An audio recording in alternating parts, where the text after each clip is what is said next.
Welcome, everyone, to another episode of Grow and Get It. I'm Tom Ahles, president of Growth. I get the honor and privilege today to have my good friend, vice president of Impact, amazing person. If you don't know Janine, you should make sure that you reach out to her. She goes to a lot of obviously all of our main events. She's also, I know, going to be at AIME on tour here really soon as well.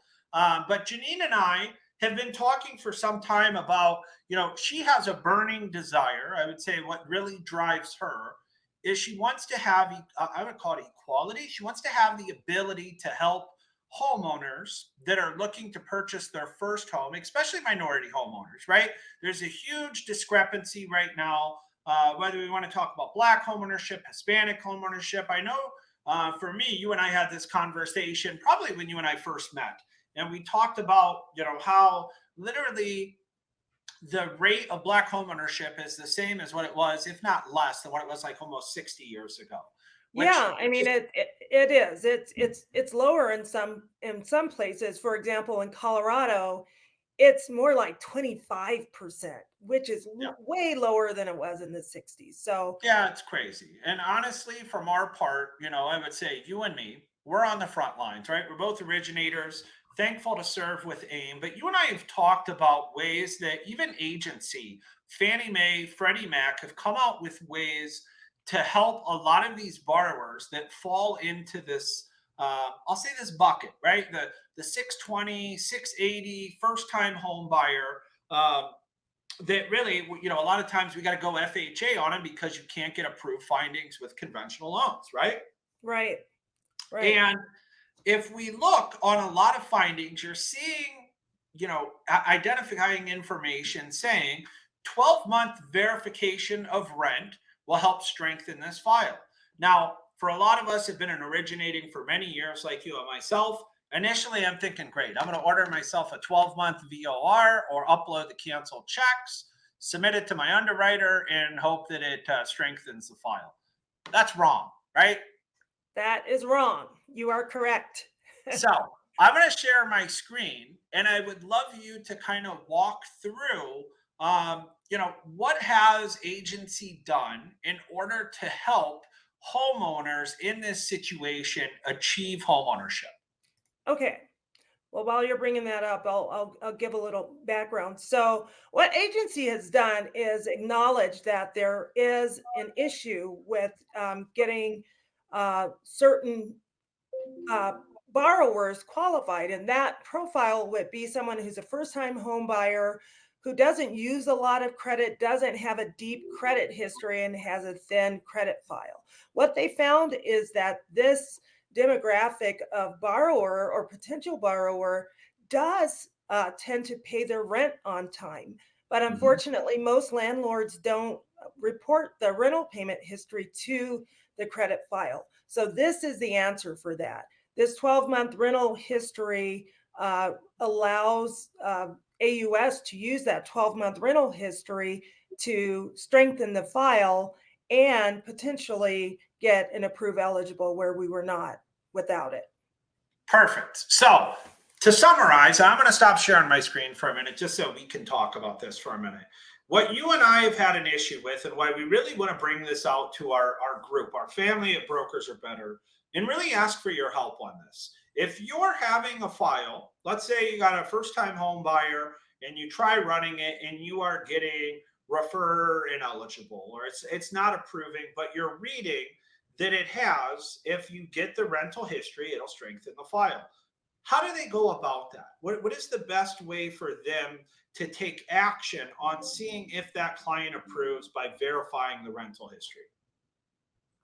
Well, like you said before, in the past, if you've been doing this for any number of years, you're like, oh, well, let me just go get a VOR, go get something from the landlord, and I'm good. Well, that is not how it works. This needs to be done in an automated fashion. So what happens is you have to order a verification of asset. And I know that seems counterintuitive, but the reason why it's a verification of assets is because it's an automated search of the rental amount that is entered on the application. So if you say you pay $2,400 a month for rent, it goes in and searches for that $2,400 a month for rent on a consistent basis.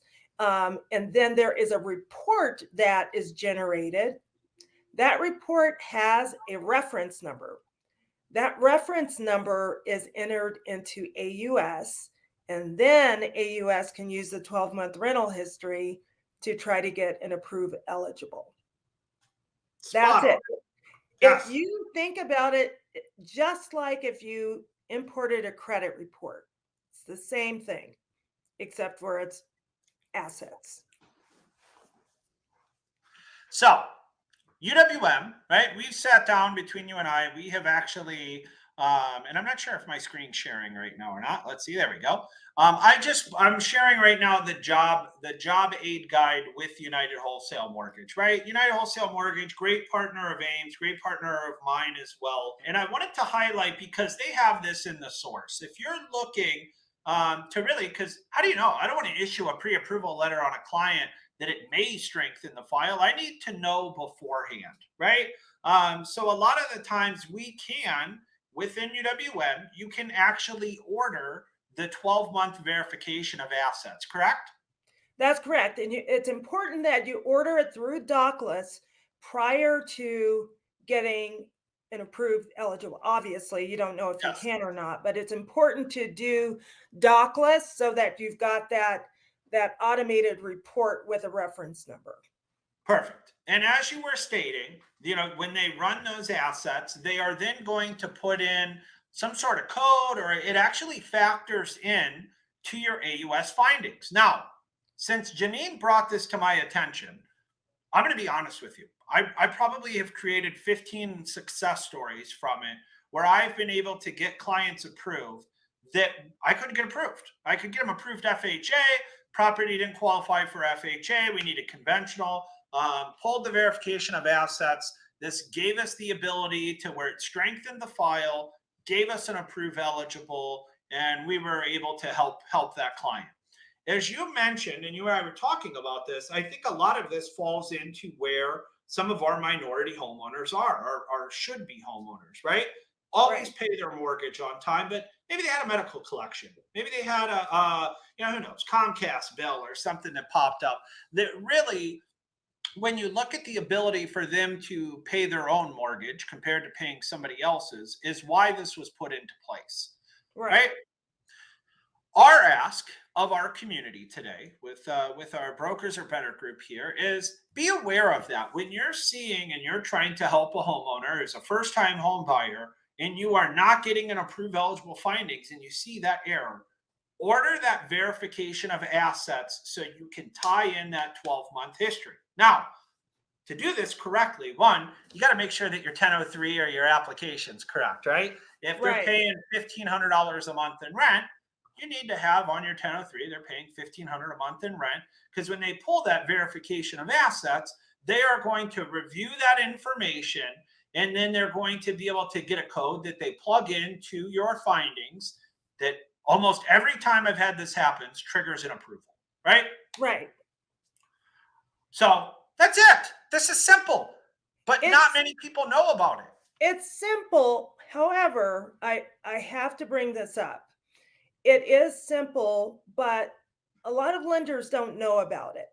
Correct. And so, although you and I, Tom, have been successful at getting loans through, the experience is that each time that a loan like this goes through, we have to reteach to the lenders. So, like you said, we need to make noise as a community so that the lenders have this in their standard process, so Yeah. that when loans like this show up, they are not getting denied. And also, if brokers see that messaging on their AUS findings, that they aren't ignoring that, because what's happening is a lot of potential home buyers are not becoming homeowners. This is diversity month. And like you said, I'm very passionate about this. One thing I'm really passionate about is making sure that a diverse population of families are homeowners, and a diverse group of brokers are successfully helping these clients by being knowledgeable and also fighting for the things that need to be fought for in order for us to achieve the goals that we have for diversity. So if we don't know, if we're not knowledgeable about the things that agency has created to help, then what good are they? So we have to be knowledgeable. We have to know how it works. You can go to the Fannie Mae website. It walks you through exactly how this is supposed to work.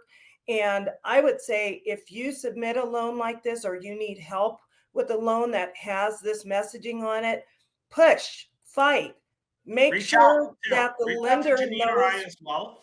I mean, Yeah, that is what her and I have had to, we've went back and forth with each other and different leaders from companies because one, you never even put out guidance on it. They still struggle at times to be able to execute on it because brokers are never asking for it. And truth be told, you need to have approved eligible before you submit to underwriting. So, having this done when you push out that order of assets, sometimes it has to be done by at that point compared to once it's in underwriting, right? So I guess our true ask is one, be knowledgeable about what's out there and be squeaky. And what I mean by be squeaky is if you're working with a lender that is not aware on how this works or how to implement it, keep squeaking, keep making noise. Say, hey, we need this. This is really built. Not only is it going to help them close more loans, but we actually get to make an impact on our community, which is really, if anybody knows Janine, her title even says it, Vice President of Impact. She's the president of Impact. Okay. And what she's looking for, I mean, I support 100% because it's helped me. It's helped the borrowers that have come to me that homeownership would not have been a possibility. Make sure you're knowledgeable on it. If Janine or I can help, you see this message, or anything, reach out to us. Tom at aimgroup.com, Janine at aimgroup.com. We're here to serve. We're here to help. We're here to make an impact and make a difference on creating homeownership equality for all. Well said. Yeah, I like it. I was waiting. Anything else? I think that's it. So, Janine, thank you as always. I know this is normally, grow and get it. We're going to go out and grow and get it. Yes, this really is, though. I mean, you want to make a difference in somebody's life, tell them yes when everybody else is telling no. That's what winners do. That's what smart people like Janine pulls up those agency guidelines, pulls up the job aid, and shows a lot of these lender partners, hey, this is how it's done. You even have guidance on it. Let's get it moving. How do we move forward on this? If you have a lender that's an AIME approved lender and they're not, submit an escalation and we'll jump on it as well too. But thank you, Janine, for joining us on another episode of AIME's Grow and Get It. We're here every Monday at noon Eastern. You can also check out our past episodes on our YouTube page at AIME National. We look forward to seeing everybody next week. I hope this tip works. I hope you look at it. It makes a difference in the lives of your borrowers and helps you close some more loans. So with that, we'll see you next week.